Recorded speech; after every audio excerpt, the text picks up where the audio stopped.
नमस्कार। इस प्रस्तुतिकरण की निर्मिति में योगदान देने वाले हम वरिष्ठ नागरिक भारत रत्न डॉक्टर विधान चंद्र रॉय जी को श्रद्धा सुमन अर्पित करते हैं।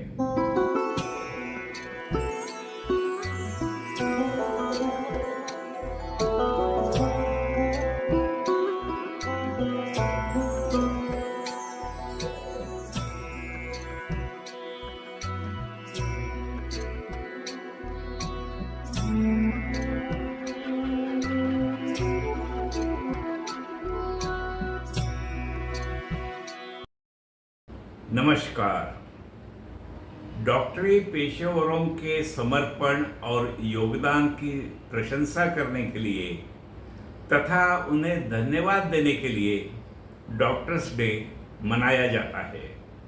डॉक्टरी पेशे में तथा स्वास्थ्य क्षेत्र में डॉक्टर विधान चंद्र रॉय का बहुत बड़ा योगदान रहा। 1 जुलाई को उनका जन्म हुआ था, इसलिए उनको श्रद्धांजलि अर्पित करने के लिए भारत में 1 जुलाई को डॉक्टर्स डे मनाया जाता है। डॉक्टर रॉय की मृत्यु भी 1 जुलाई को ही हुई थी। उन्होंने लोगों के स्वास्थ्य के लिए अपना जीवन समर्पित किया, कई व्यक्तियों का इलाज किया, लाखों लोगों को प्रेरित किया। उन्होंने 1928 में इंडियन मेडिकल एसोसिएशन और 1934 में मेडिकल काउंसिल ऑफ इंडिया की स्थापना में महत्वपूर्ण भूमिका निभाई थी। वह महात्मा गांधी जी के निजी डॉक्टर भी थे। भारत में पहला डॉक्टर्स डे वर्ष 1991 में मनाया गया था। डॉक्टर्स डे पर हम डॉक्टरों को उनके द्वारा किए जाने वाले कार्य को चुनने के लिए धन्यवाद देते हैं। वे आपके और मेरे जैसे ही किसी के माता, किसी के पिता, भाई बहन और बच्चे हैं, लेकिन उनके काम से जुड़े हुए उनके त्याग और तनाव कई लोगों के लिए अज्ञात है। डॉक्टर बीमारियों का इलाज करते हैं, मनोबल बढ़ाते हैं और आशा जगाते हैं। रोगी की देखभाल के प्रति उनकी प्रतिबद्धता और उपचार के प्रति उनका जुनून हमें प्रेरित करता है। कोरोना काल में तो डॉक्टर्स ने खुद की जान को जोखिम में डालकर न जाने कितनों की जान बचाई है। हम सबके जीवन में डॉक्टरों की भूमिका याद रखना जरूरी है। यह वीडियो देखने वालों में कोई डॉक्टर्स होंगे, हम उन्हें पूरे सम्मान के साथ धन्यवाद देते हैं। हमारे कुछ मित्र डॉक्टर बन गए हैं, हम उनका आदर करते हैं। हमारे साथ उनका रवैया मित्रों की तरह ही रहा है। डॉक्टर की सलाह उनसे मुफ्त में मिल जाती है। हम उनके प्रति हमारा आदर प्रकट करते हैं। डॉक्टर्स डे अलग अलग देशों में अलग अलग तारीखों पर मनाया जाता है, लेकिन हर देश में डॉक्टर्स डे मनाने का उद्देश्य डॉक्टरों के योगदान का सम्मान करना यही है। डॉक्टर्स को भगवान का दूसरा रूप कहा जाता है, क्योंकि जब एक आम इंसान का जीवन खतरे में पड़ जाता है, तब एक डॉक्टर ही उसकी जिंदगी बचाने की पूरी कोशिश करता है। फ्रांसीसी लेखक वोल्टेयर 18वीं सदी के एक महान आस्तिक विचारक थे। उन्होंने कहा था, जो लोग कौशल और मानवता के संयुक्त प्रयास से अन्य लोगों के स्वास्थ्य की बहाली में व्यस्त है, वे पृथ्वी के सभी महान लोगों से ऊपर है। वे दिव्यता का भी हिस्सा है, क्योंकि जीव को सेहतमंद रखना लगभग उतना ही महान है जितना जीव का निर्माण करना। कुछ डॉक्टर्स ऐसे भी हैं जिन्होंने मेडिकल क्षेत्र के अलावा अन्य क्षेत्र या क्षेत्रों में भी योगदान दिया है। डॉक्टर विधान चंद्र रॉय उनमें से एक है। वह एक प्रसिद्ध डॉक्टर, शिक्षक, स्वतंत्रता सेनानी, सामाजिक कार्यकर्ता और राजनीतिज्ञ थे। वह 1948 से 1962 तक 14 वर्षों तक पश्चिम बंगाल के मुख्यमंत्री भी रहे। उन्होंने जब पश्चिम बंगाल का पदभार ग्रहण किया तब वे 65 साल के थे। 4 फरवरी 1961 को उन्हें भारत रत्न पुरस्कार मिला। जैसा कि हम जानते हैं, भारत रत्न देश का सर्वोच्च नागरिक सम्मान है, जो किसी भी क्षेत्र में किए गए सर्वोत्तम कार्य के सम्मान के लिए प्रदान किया जाता है। हम इस संगीतमय श्रद्धांजलि में डॉक्टर बिधान चंद्र रॉय जी की मेडिकल, राजनीतिक तथा सामाजिक योगदान की यादें फिर से ताजा करने की कोशिश करेंगे।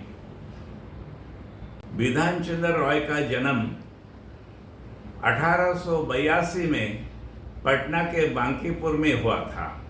उनके पिता प्रकाश चंद्र राय एक उत्पाद शुल्क निरीक्षक थे। वे जेसोर के महाराजा प्रताप आदित्य के वंशज थे। महाराजा प्रताप आदित्य ने बंगाल के लिए मुगलों के खिलाफ लड़ाई लड़ी, लेकिन वे कामयाबी हासिल नहीं कर पाए। महाराजा प्रताप आदित्य के रानी का नाम था पद्मिनी। जब उनको पराजय नजर आने लगा तो रानी ने राज परिवार के अन्य सदस्यों के साथ एक नाव में बैठकर दूर जाने की कोशिश की, लेकिन पानी के तेज प्रवाह से नाव डूब गई।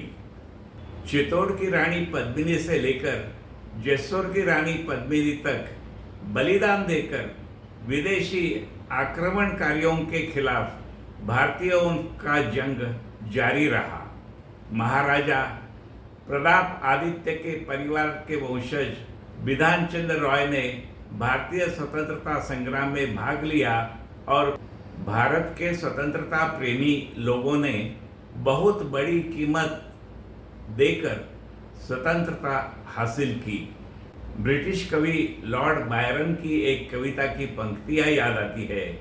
उन्होंने लिखी हुई इंग्लिश पंक्तियों का अर्थ होता है, आज़ादी की लड़ाई एक बार शुरू होने के बाद अपने हक वसीयत के लिए सुपूतों के बलिदान से जोश के साथ जंग छेड़कर अक्सर जीत हासिल की जाती है।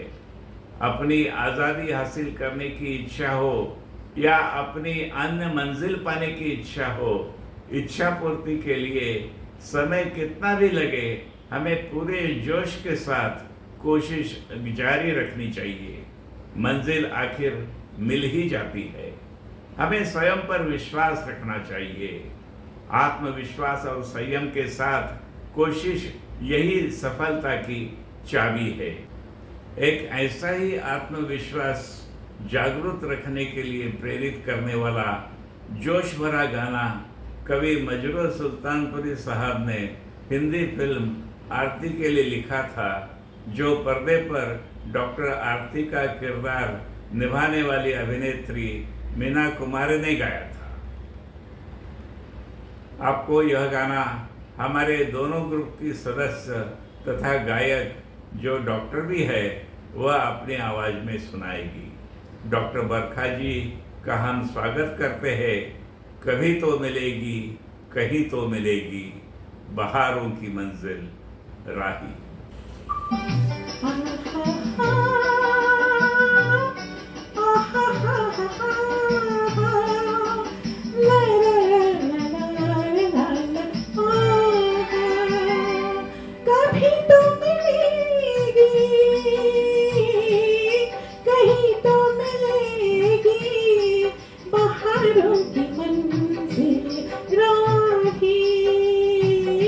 पहाड़ों की मंजिल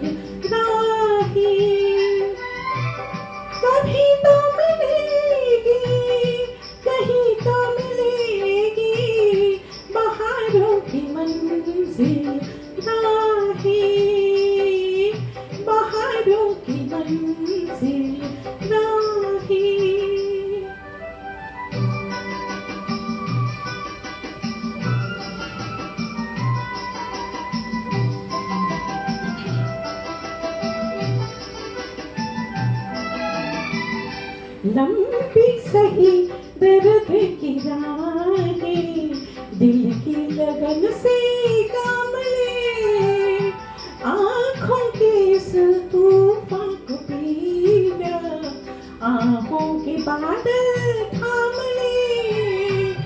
दूर तो है पर दूर नहीं है, दूर तो है पर दूर नहीं है, नज़ारों की मंजिल राही, बहारों की मंजिल राही। आहा हा,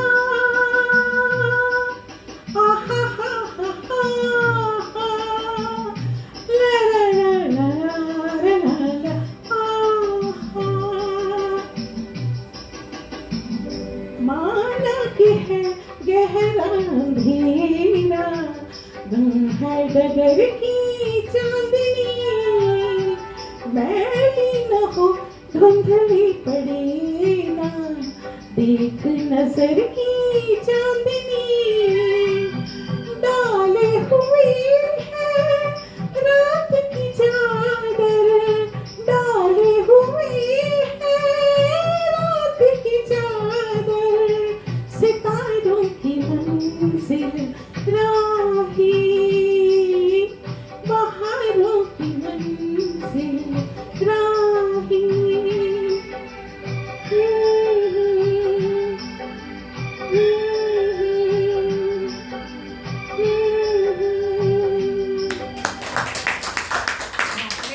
विधान की माँ अघोर कामिनी देवी एक सामाजिक कार्यकर्ता थी। विधान चंद्र 5 भाई बहनों में सबसे छोटे थे। विधान के माता पिता ब्रह्मो समाज के सदस्य थे। ब्रह्मो समाज की स्थापना महान समाज सुधारक राजा राम मोहन राय ने की थी। ब्रह्मो समाज के केशव चंद्र सेन ने नव विधान या नई व्यवस्था के दर्शन का प्रचार किया। नव विधान से विधान यह नाम केशव चंद्र ने पिता प्रकाश चंद्र राय तथा माता अघोर कामिनी देवी को सुझाया था। विधान के माता पिता ने एक कठोर अनुशासित जीवन जिया और अपना समय और पैसा जाति या पंथ की परवाह किए बिना हर जरूरतमंद की सेवा में समर्पित कर दिया। विधान चंद्र भी ब्रह्मो समाज के सदस्य बने। विधान के पिता ने विधान के बचपन के अधिकांश समय में मध्यम वेतन अर्जित किया, लेकिन उन्होंने अपने बच्चों के और कुछ अनाथ बच्चों की शिक्षा का समर्थन भी किया। विधान में दूसरों की मदद करने की भावना पैदा की गई थी। उन्हें स्वेच्छा से मदद का हाथ बढ़ाने के लिए सिखाया और प्रोत्साहित किया गया था। 1896 में विधान ने अपने माँ को खो दिया। विधान ने पटना कॉलेज से गणित में ऑनर्स डिग्री बीए उपाधि प्राप्त की। उन्होंने मेडिकल और इंजीनियरिंग दोनों के लिए आवेदन किया था। उनकी रुचि मेडिकल तथा इंजीनियरिंग में बराबर थी। उन्हें मेडिकल कॉलेज से चयन पत्र पहले मिला और उन्होंने इंजीनियरिंग संस्थान में अपने आवेदन के परिणाम जानने की प्रतीक्षा किए बिना कलकत्ता मेडिकल कॉलेज में प्रवेश लिया। विधान चंद्र ने मेडिकल चुनने के लिए पहले आओ पहले पाओ दृष्टिकोण अपनाया। इंजीनियरिंग और मेडिकल के चयन के पत्र विधान को एक साथ नहीं मिले, इसलिए उनको मैं इधर जाऊं या उधर जाऊं इस दुविधा मनस्थिति का सामना नहीं करना पड़ा। बाद में अपने एक भाषण में डॉक्टर रॉय ने स्वीकार किया कि उनका मेडिकल कॉलेज में दाखिल होना यह ईश्वर की कृपा थी, क्योंकि मेडिकल पेशे ने उन्हें लोगों की वास्तविक पीड़ाओं से सीधे संपर्क में लाया। उन्हें पीड़ितों का इलाज, मार्गदर्शन और मदद करने में सक्षम बनाया। डॉक्टर रॉय हर दिन मरीजों का इलाज करते थे, उनकी मदद करते थे। इस तरह वे दूसरों के लिए यानी अपने मरीजों के लिए जीते थे। इस बात पर अल्बर्ट आइंस्टाइन का एक कहना याद आता है। उन्होंने कहा था, केवल दूसरों के लिए जिया गया जीवन ही सार्थक जीवन है। सन 1901 में विधान ने कलकत्ता मेडिकल कॉलेज में अध्ययन करने के लिए पटना छोड़ दिया। कलकत्ता मेडिकल कॉलेज में जीवन बहुत कठिन था। उन्हें अपने भरण पोषण के लिए पर्याप्त धन कमाना था, क्योंकि उनके पिता तब तक सेवानिवृत्त हो चुके थे। विधान ने अपनी पढ़ाई का खर्चा खुद उठाया। उन्होंने छात्रवृत्ति भी अर्जित की। कलकत्ता मेडिकल कॉलेज की एक शिला पर एक वचन लिखा हुआ था, आपके हाथ जो भी करे उसे अपनी पूरी ताकत के साथ करे। यह वचन उनके लिए आजीवन प्रेरणा देता रहा। कलकत्ता मेडिकल कॉलेज के प्रिंसिपल कर्नल लुकिस ने विधान को सबसे अधिक प्रभावित किया। लुकिस को भारत की राष्ट्रीय आकांक्षाओं से भी सहानुभूति थी। विधान ने कर्नल लुकिस के बारे में कहा, मैं उनकी तस्वीर हमेशा अपने परामर्श कक्ष में अपनी सीट के सामने रखता हूँ, क्योंकि वह मेरे जीवन के मार्गदर्शक थे और प्रेरक थे। उन्होंने मेरे भीतर के गुण पहचान कर मेरी छिपी हुई क्षमताओं को जगाया, मुझे खुद का सम्मान कराया और मुझे भारत की सेवा में जीवन समर्पित करने के लिए तैयार किया। लुकिस ने विधान को एक मेडिकल पेशे में नैतिक आचरण की संहिता पढ़ाई। डॉक्टर का दिल कभी कठोर नहीं होता, डॉक्टर कभी थकता नहीं और डॉक्टर का स्पर्श से कभी दर्द नहीं होता। विधान को लुकिस की संहिता हमेशा याद आती रही। हालांकि लुकिस विधान के प्रति दयालु थे, लेकिन एक अन्य अंग्रेजी प्रोफेसर कर्नल पीक नस्लीय और प्रतिशोधी थे। उन्होंने विधान को प्रतिष्ठित एमबी परीक्षा के बजाय एलएमएस परीक्षा देने के लिए मजबूर किया। एलएमएस उत्तीर्ण करने के बाद विधान ने प्रांतीय मेडिकल सेवा में हाउस फिजिशियन तथा सहायक सर्जन का पद स्वीकार किया। उनका वेतन भी साधारण दर्जे का ही था। विधान ने कभी शादी नहीं की। हम इसका कारण नहीं जानते। कुछ समय पहले डॉक्टर राय की एक असफल प्रेम कहानी के बारे में एक सोशल माध्यम में पढ़ा था, लेकिन उस कहानी की पुष्टि डॉक्टर राय के करीबी रहे दो प्रतिष्ठित व्यक्तियों द्वारा लिखी गई दो जीवनियों से नहीं होती। डॉक्टर साहब ने अपनी जीवनी खुद नहीं लिखी, इसलिए असफल प्रेम कहानी से इनकार नहीं किया जा सकता। हम उस असफल प्रेम कहानी के बारे में बताना चाहते हैं। विधान डॉक्टर तो बन गए थे, लेकिन वे एक साधारण सी तनख्वाह पाने वाले एक सामान्य युवा थे। कहानी के अनुसार डॉक्टर रॉय सर डॉक्टर नील रतन सरकार की 5 बेटियों में से एक कल्याणी नामक बेटी से बहुत प्यार करते थे। डॉक्टर सरकार का मेडिकल क्षेत्र में बड़ा नाम था। उन्होंने शोहरत और दौलत दोनों हासिल की थी। डॉक्टर राय ने डॉक्टर नील रतन सरकार के पास शादी का प्रस्ताव रखा। डॉक्टर सरकार ने तुरंत वह रिश्ते का प्रस्ताव अस्वीकार कर दिया। डॉक्टर रॉय निराश हुए। उन्होंने कड़ी मेहनत से अपनी प्रसिद्धि और विश्वसनीयता अर्जित करने की कसम खाई। उस वक़्त डॉक्टर रॉय के मन में जो विचार उमड़ रहे थे, वे विचार शायद हिंदी फिल्म दिल अपना और प्रीत पराई के गाने से मिलते जुलते थे। और गाने के बोल थे, जाने कहाँ गई दिल मेरा ले गई ले गई। हमारे सहयोगी श्री विलास जी जाने कहाँ गई यह गाना अब प्रस्तुत करेंगे।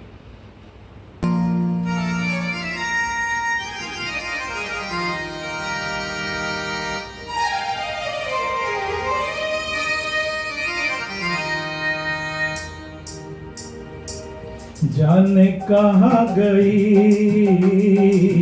जाने कहाँ गई, जाने कहाँ गई, दिल मेरा ले गई हो, जाने कहाँ गई, जाने कहाँ गई।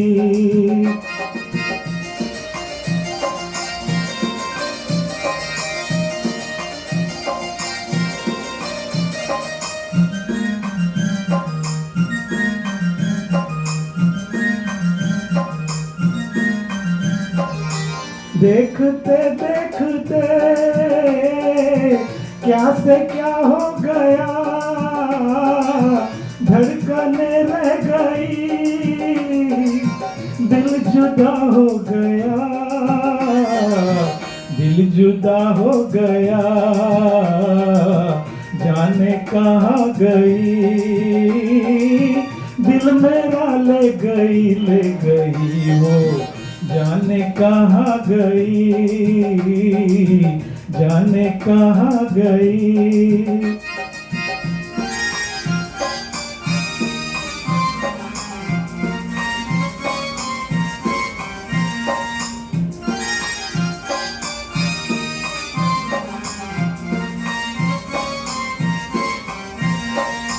आज टूटा हुआ दिल का ये साज है, अब मोही रंग में कहाँ सिर्फ आवाज है, सिर्फ आवाज है, जाने कहाँ गई, दिल मेरा ले गई वो, जाने कहाँ गई, जाने कहाँ गई।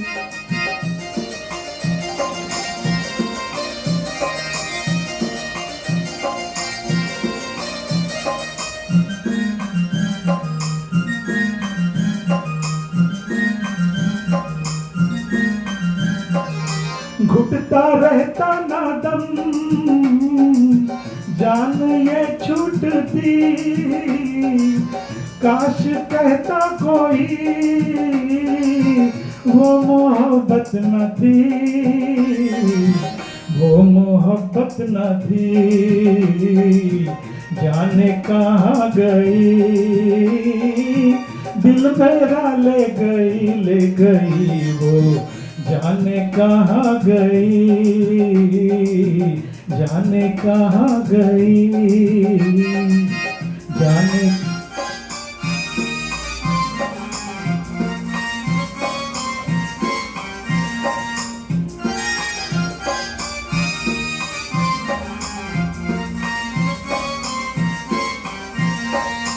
हाल क्या है मेरा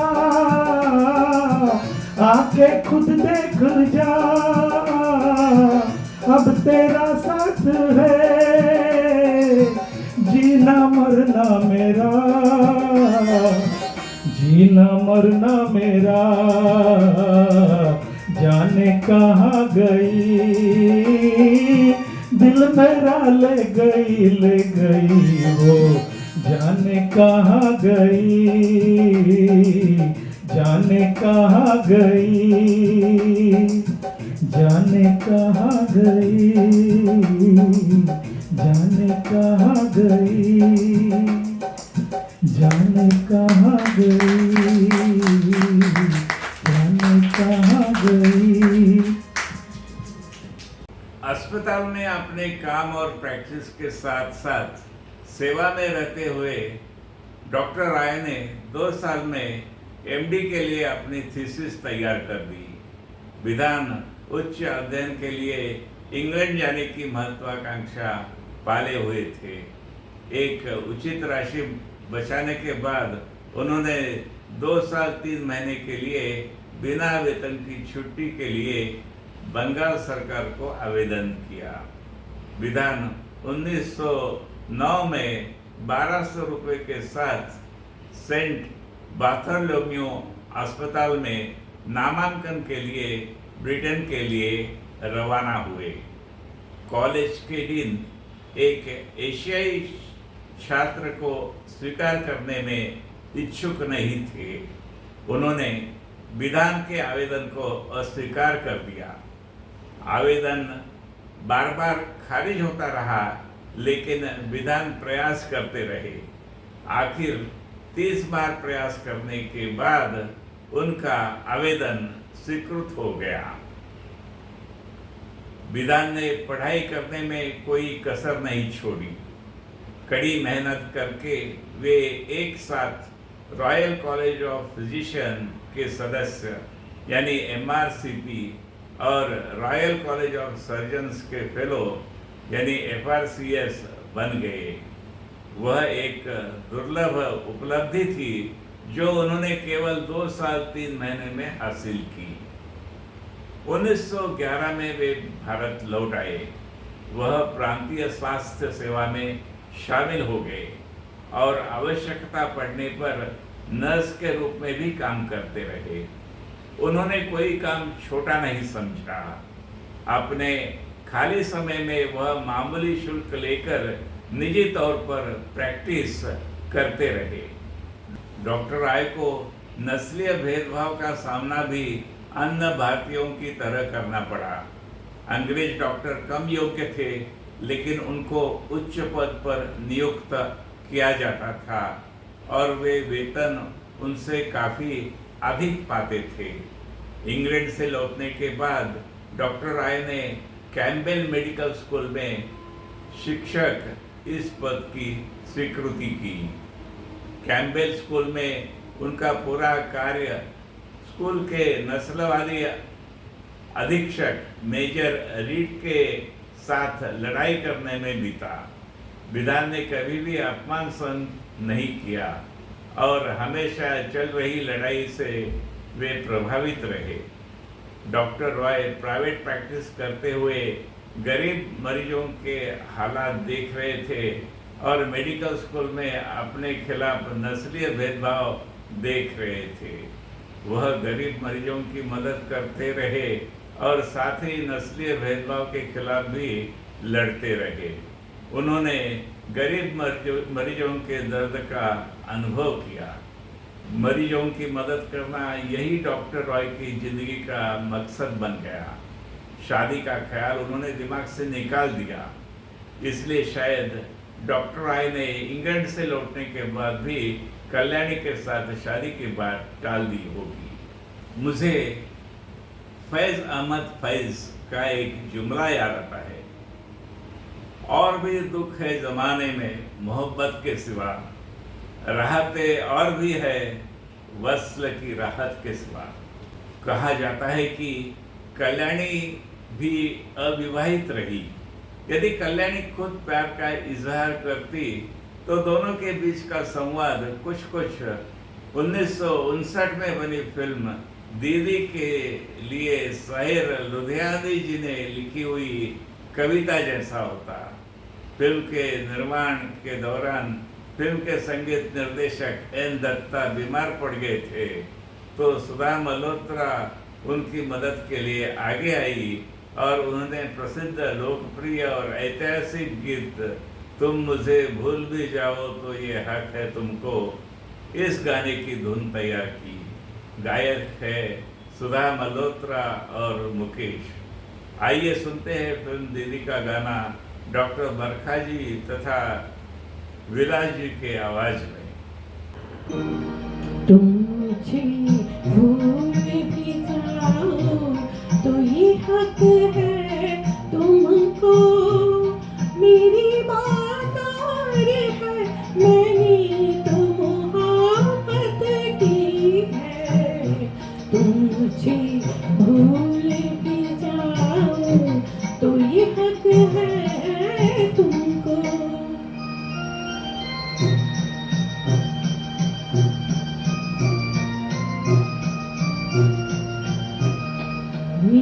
दिल की मेरे जज्बात की कीमत क्या है, उलझे उलझे से ख्यालात की कीमत क्या है। मैंने क्यों प्यार किया, तुमने न क्यों प्यार किया, इन परेशान सवालात की कीमत क्या है। तुम जो ये भी न बताओ तो ये हक है तुमको, मेरी बात और है, मैंने तो मोहब्बत की है। तुम मुझे भूल भी जाओ तो ये हक है तुमको।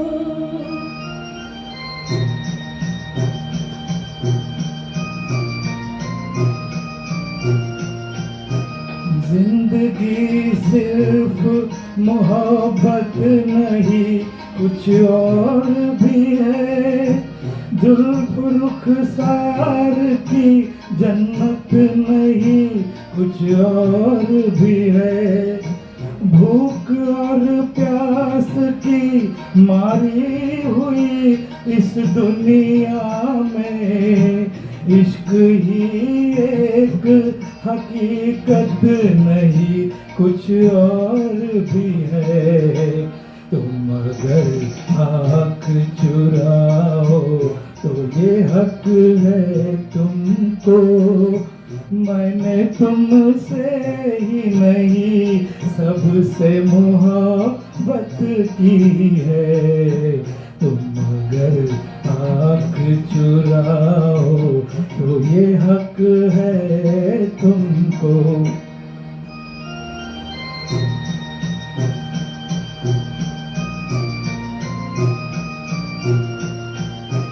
तुमको दुनिया के गमों दर्द से फुर्सत ना सही, सबसे उल्फत सही, मुझसे ही मोहब्बत ना सही। मैं तुम्हारी हूँ यही मेरे लिए क्या कम है, तुम मेरी हो के रहो ये मेरी किस्मत ना सही।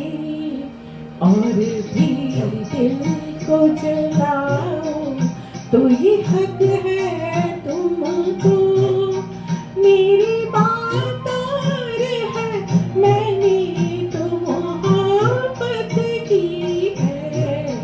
तुम मुझे भूल भी जाओ तो ये हक है तुमको।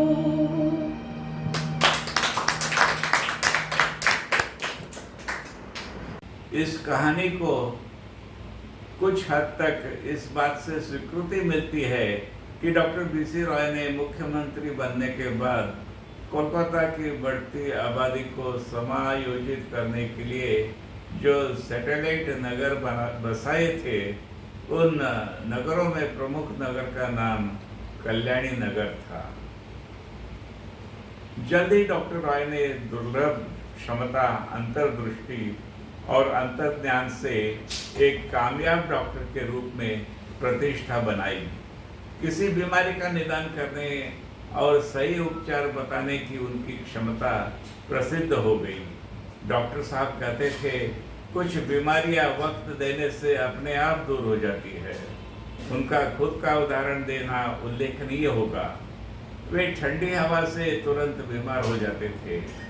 बचपन से ही वे इस बीमारी से पीड़ित थे। उन्होंने इसका इलाज खुद ढूंढा। वे ठंडी हवा में जानबूझकर जाने लगे। कुछ दिनों के पश्चात उनकी बीमारी अपने आप दूर हो गई।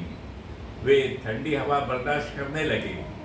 इस अनुभव से विधान ने तर्क दिया कि कोई भी व्यक्ति भौतिक परिवेश के प्रति अनावश्यक रूप से संवेदनशील न होकर शरीर और दिमाग की कई बीमारियों से छुटकारा पा सकता है। उनकी दयालुता, उपचारात्मक स्पर्श और स्वास्थ्य प्रदान करने की क्षमता से मरीज प्रभावित होते थे। जब कोई गरीब मरीज अपने फीस देने में असमर्थ होता तो वे फीस नहीं लेते। कुछ ही वर्षों में एक डॉक्टर के रूप में उनकी जबरदस्त उन्नति हुई और उनकी प्रसिद्धि पूरे महाद्वीप में फैल गई।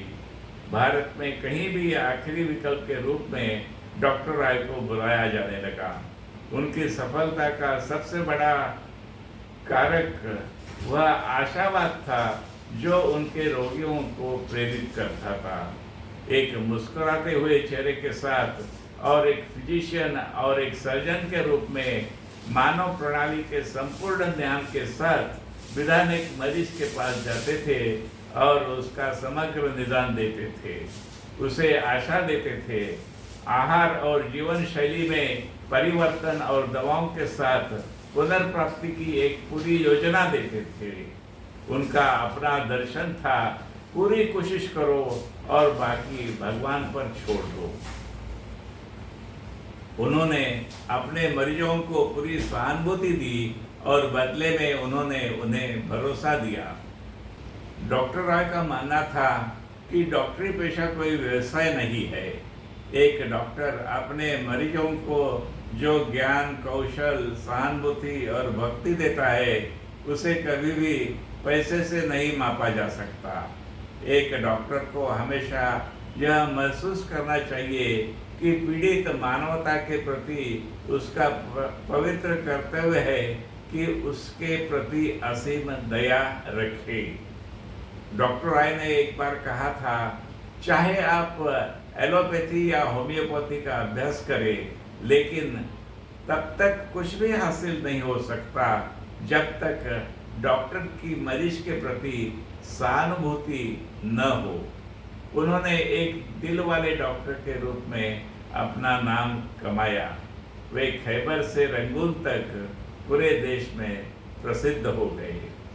विधान ने अपना राजनीतिक जीवन 1925 में शुरू किया।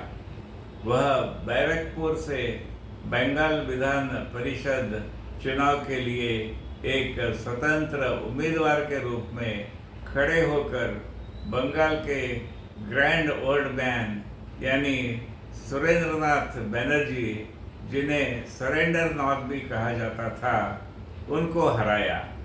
1926 में महिलाओं के लिए चित्तरंजन सेवा सदन की स्थापना करने में उनका योगदान रहा।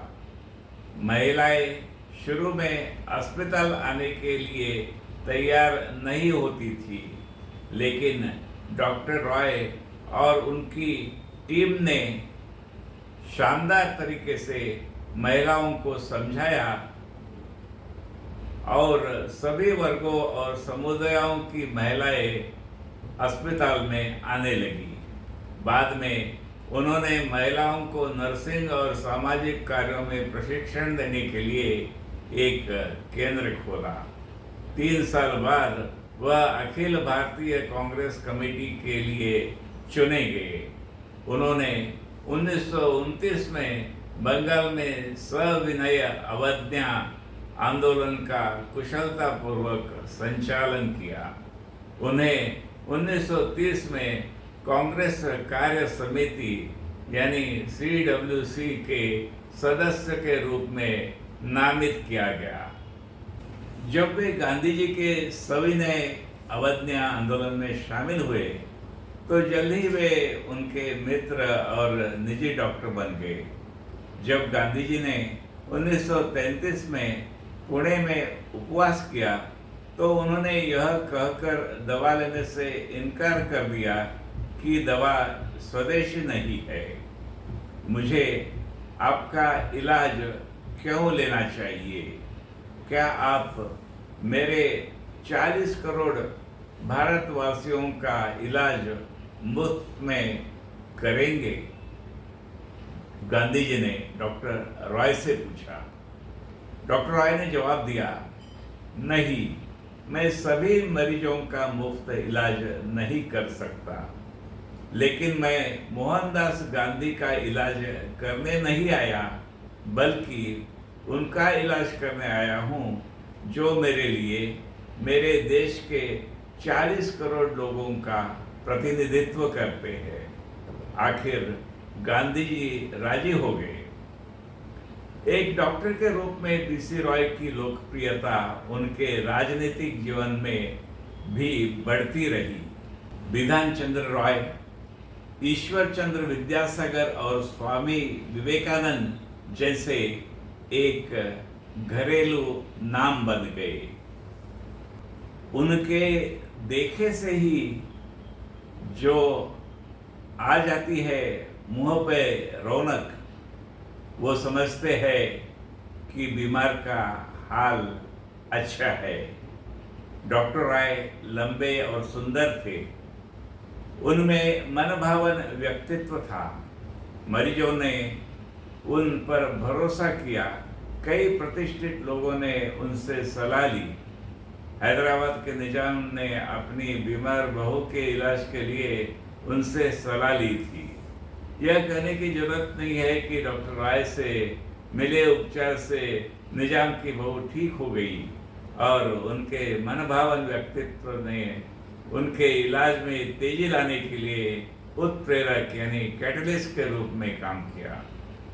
सरोजिनी नायडू ने बताया कि कैसे डॉक्टर राय की उपस्थिति ने हैदराबाद के निजाम की बीमार बहू में आत्मविश्वास जगाया। गांधी जी ने कहा, डॉक्टर राय का चेहरा उनकी संपत्ति है। डॉक्टर राय के मरीज उन्हें देखने के लिए हमेशा उत्सुक थे। किसी के दीदार का बेसब्री से होने वाला इंतजार एक हिंदी गाने में अच्छी तरह व्यक्त होता है। गाने के बोल है, जरा सी आठ होती है। यह गाना फिल्म हकीकत का है और अब उस गाने को प्रस्तुत करने जा रही है श्रीमती स्वाति जी।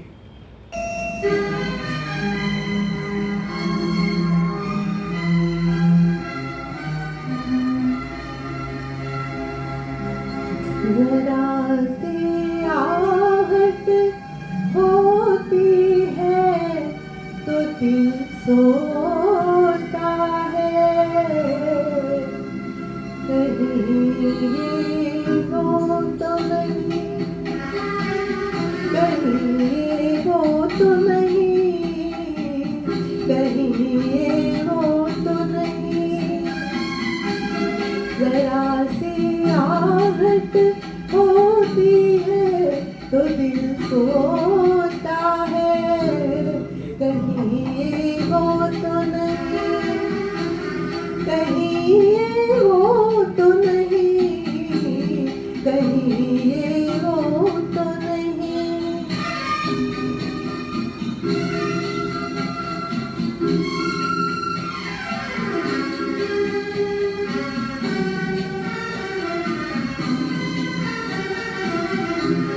छुपके सीने में छुपके सीने में कोई जैसे सजा देता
गाल पर डिंपल का होना यह अच्छी भावनाओं का, मित्रता का तथा प्रसन्नता का प्रतीक माना जाता है। डॉक्टर रॉय में ये सब गुण थे। एक बार समूह में बैठे हुए सरोजिनी नायडू ने चुटकी ली और उन्होंने डॉक्टर रॉय से कहा, डॉक्टर रॉय, आप 50 साल के हो गए हो, लेकिन अभी भी आपके गाल पर डिंपल मौजूद है। डॉक्टर रॉय ने तुरंत प्रतिक्रिया देते हुए सरोजिनी नायडू से कहा, और आप भी लगभग 50 साल की हो और अभी भी आपका ध्यान मेरे डिंपल की ओर जाता है।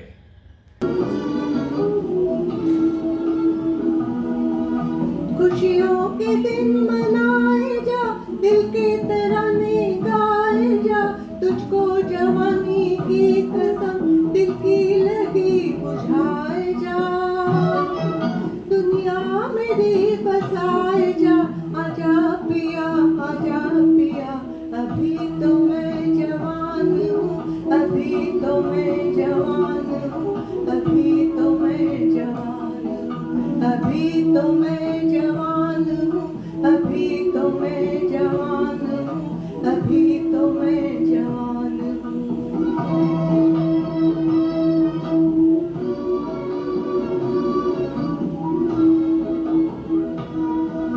जाहिद यूं ही बदनाम है, गम से तुझे क्या काम है, ये मुस्कुराती जिंदगी जिंदा दिली का नाम है, दिल दिल से मुस्कुराए जा, कुछ गाए जा, बल खाए जा, अभी तो मैं जवान हूँ, अभी तो मैं जवान हूँ, अभी तो मैं जवान हूँ।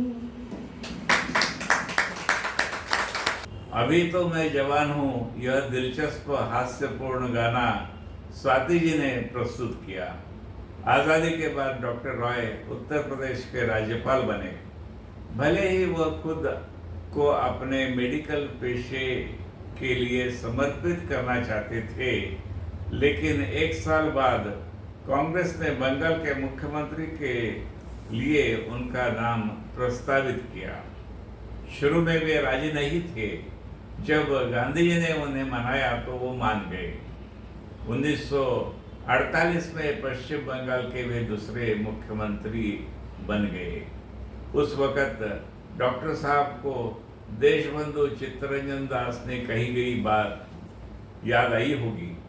देशबंधु ने एक बार डॉक्टर राय से कहा था कि किसी अधिकार वाली कुर्सी के पीछे दौड़ने की जरूरत नहीं, जब काबिलियत होगी तो कुर्सी खुद चली आएगी।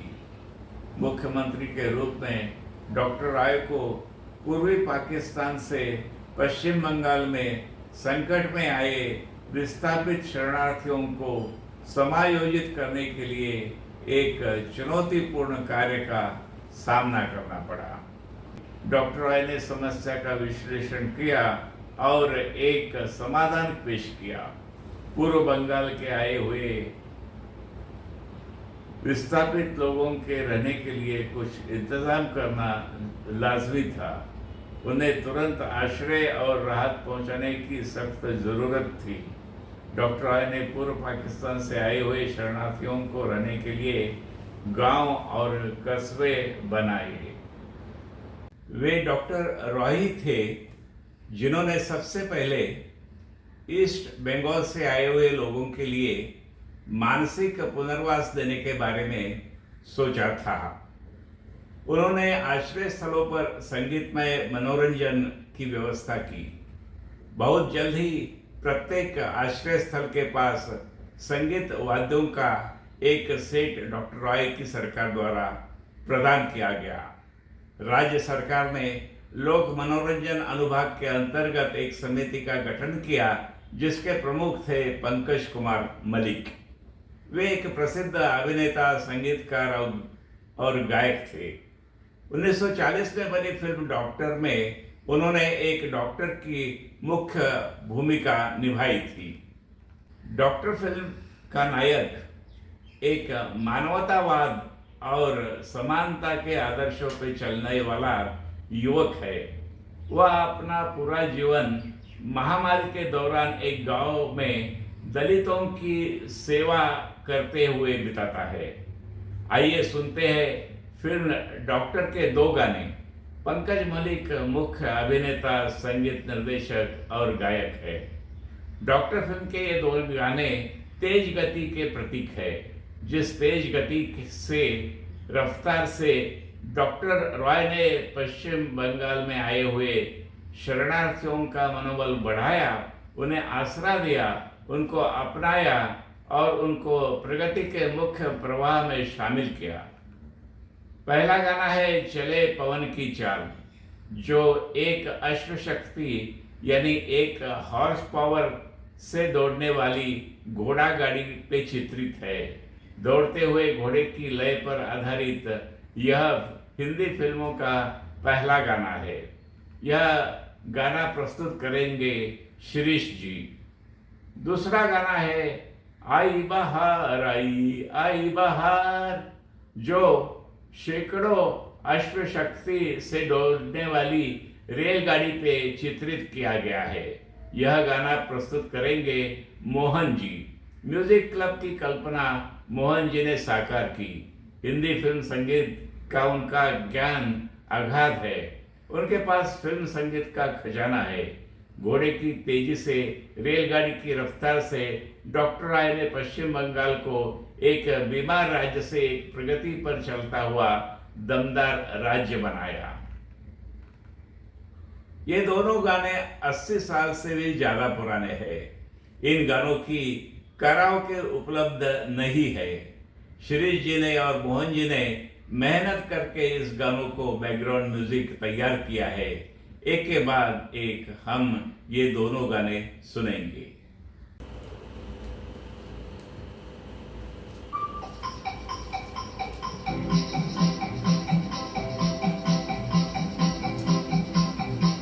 चले पवन की चाल, जग में चले पवन की चाल, चले पवन की चाल, जग में चले पवन की चाल।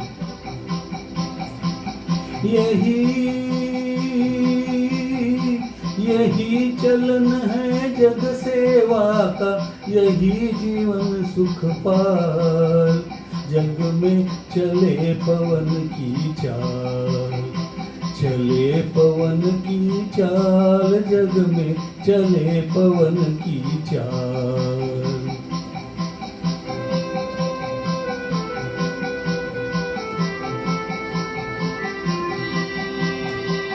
इस नगरी की डगर डगर में लाखों है जंजाल। इस नगरी की डगर डगर में लाखों है जंजाल।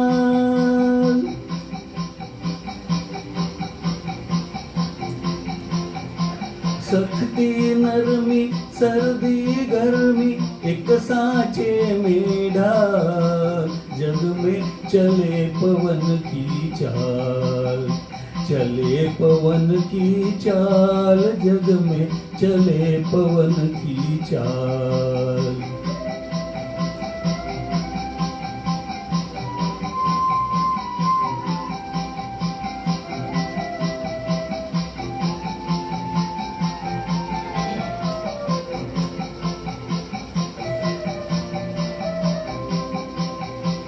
दुख का नाश हो सुख का पालन, दोनों बोझ संभाल। चुभते कांटे पिस पिस जाए, फूल न हो पामाल, फूल न हो पामाल। कट न सके ये लंबा रास्ता,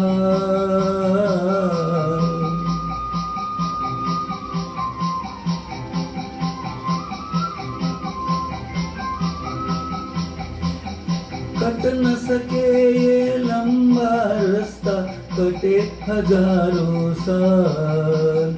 जहाँ पहुँचने पर दम टूटे, है वही काल अकाल। जग में चले पवन की चाल, चले पवन की चाल, जग में चले पवन की चाल।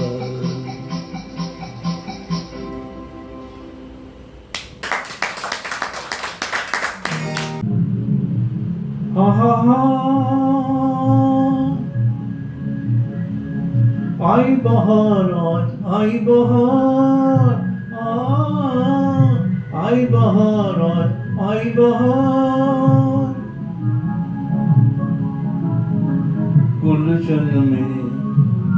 गुलशन में लिए फूलों के हार। आई बहार आज आई बहार, आई बहार आज आई बहार।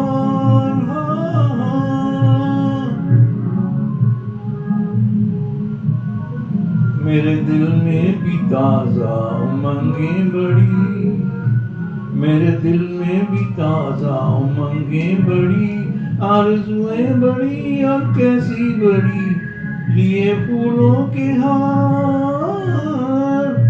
आई बहार आज आई बहार, आई बहार आज आई बहार।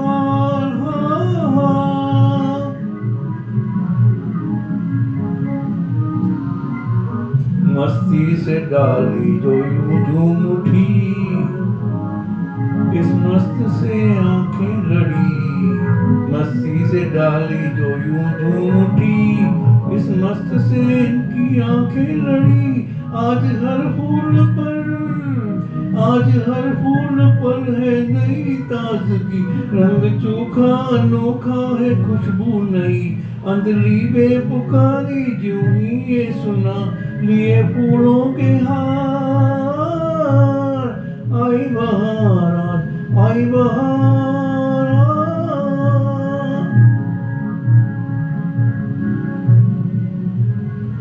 आज फूलों का बुलबुल से प्यार होने को है, आज फूलों का बुलबुल से प्यार होने को है।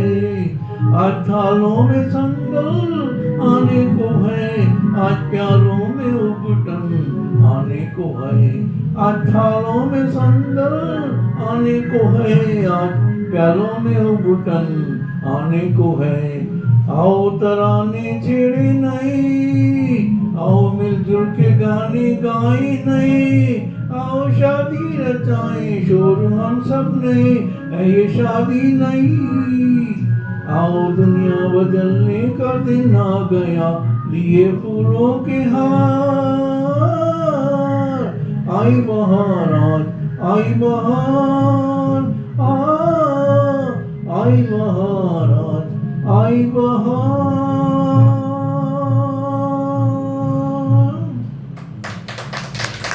डॉक्टर रॉय पश्चिम बंगाल के सफल मुख्यमंत्री बने, लेकिन उन्होंने अपनी स्टेटस्कोप वाली पहचान कभी नहीं छोड़ी। काम पर जाने से पहले वे रोजाना कम से कम 10 मरीजों की जांच करते थे। कभी कभी उन्हें स्टेटस्कोप की भी जरूरत नहीं पड़ती थी। उनकी आंखें और कान निदान कार्य करने के लिए तैयार थे। एक बार एक अधिकारी ब्रीफिंग के लिए उनके चेंबर में आए। बोलते समय डॉक्टर रॉय ने अधिकारी के होठों पर सूजन देखी। उन्होंने तुरंत अधिकारी से कहा कि वे इलाज के लिए अस्पताल जाए, क्योंकि डॉक्टर रॉय को सूजन में इन्फेक्शन नजर आ रही थी। बाद में पता चला कि डॉक्टर रॉय का अनुमान सही था। डॉक्टर रॉय का पहला आंख का ऑपरेशन यूरोप में किया गया था। ऑपरेशन थिएटर में उन्हें खांसने की आवाज सुनाई दी। डॉक्टर रॉय ने तुरंत खांसने वाली की व्यक्ति को छाती का एक्सरे निकालने की सलाह दी। डॉक्टर रॉय को संदेह था कि उस व्यक्ति की खांसने की आवाज टीबी की बीमारी दर्शाती थी। डॉक्टर रॉय का अनुमान सही निकला। वह डॉक्टर व्यक्ति टीबी से पीड़ित था। आजकल तो स्टेथोस्कोप से भी अधिक संवेदनशील उपकरणों की चर्चा हो रही है।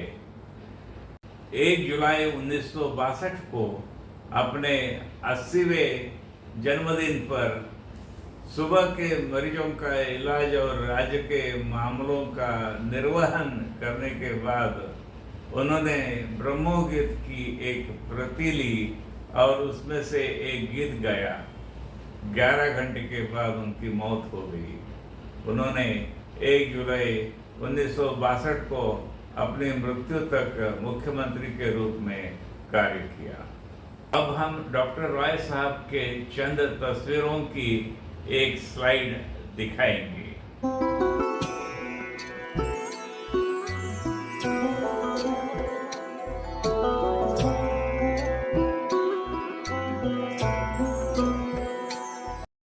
1925 में देशबंधु चित्तरंजन दास की मृत्यु के बाद गांधी जी ने डॉक्टर रॉय को चित्तरंजन मेमोरियल ट्रस्ट का सचिव नियुक्त किया। डॉक्टर रॉय ने चित्तरंजन के शव की तस्वीर ली और वे उस तस्वीर को गुरुदेव रविंद्रनाथ टैगोर के पास ले गए। उन्होंने गुरुदेव से इस चित्र पर कुछ शब्द लिखने के लिए अनुरोध किया ताकि देशबंधु की स्मृति हमेशा जीवित रहे। रविंद्रनाथ टैगोर ने मजाक में विद्वान से कहा कि कुछ उपयुक्त शब्द लिखना किसी डॉक्टर द्वारा प्रिस्क्रिप्शन लिखने जितना आसान नहीं है। गुरुदेव अपने अध्ययन कक्ष में गए और 30 मिनट के बाद वे बाहर निकले। उन्होंने चित्र पर ये शब्द लिखे थे, अपने जन्म पर आप ऐसी आत्मा लाए थे जिसकी कोई मृत्यु नहीं थी। अपनी मृत्यु पर आपने उस आत्मा यानी विचारों को उपहार में दे दिया। गुरुदेव ने देशबंधु के लिए जो शब्द लिखे वे डॉक्टर रॉय को भी सही साबित हुए। देशबंधु की तरह डॉक्टर बीसी रॉय ने भी अपनी आत्मा यानी विचारों के साथ अपनी संपत्ति भी भारत को उपहार रूप में दी। डॉक्टर रॉय का एक विचार सब भारतवासियों के लिए है।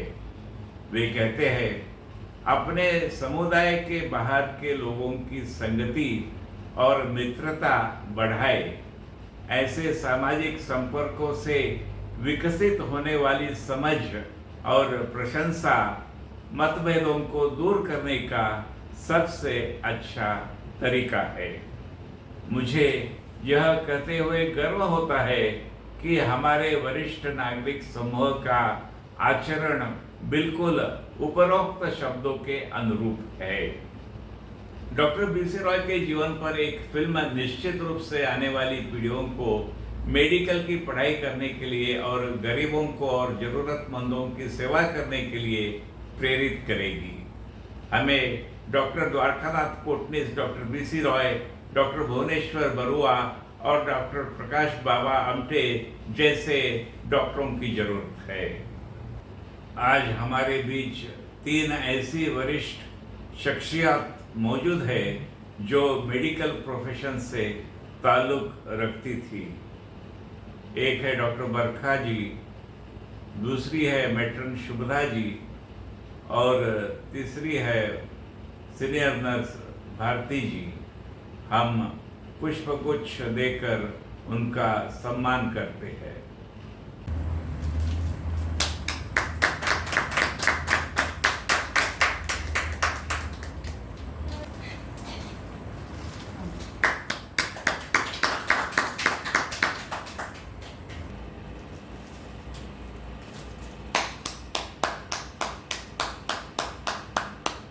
डॉक्टर बिधान चंद्र रॉय के बारे में विशेष जानकारी हमें श्रीमती साधना जी से प्राप्त हुई।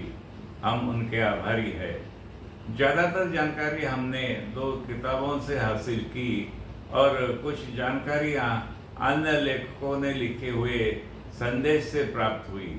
अब हम आपको एक स्लाइड दिखाएंगे जिसमें सब संदर्भ दस्तावेजों का जिक्र किया है।